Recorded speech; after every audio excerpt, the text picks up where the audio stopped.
Barthélémy Dias tey moom yëkkati nga ma invité la ñuy waxtaan tuuti rek man ak yow gannaaw baati nga yëkkati nga foog nga ni que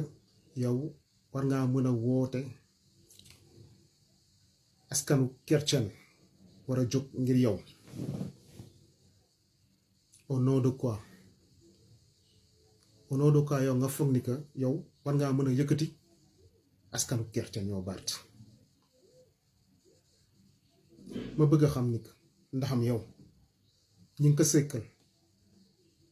te ñi gën la kaa yelloo ci woote ku mel ni sëñ Cheikh Thioro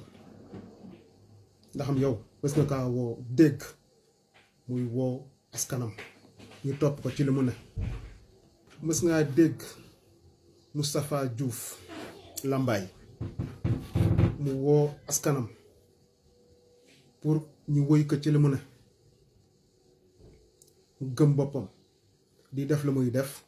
ñi ko ci fekk ko ci ndaxam yow sëñ Abdou mës nga kaa dégg ak daay ju mu am mu woo ay taalibeem moom mi nga xam te ne am na ay taalibi pour ñu fekk ko ci li mu ne ndax mës nga kaa dégg ndaxam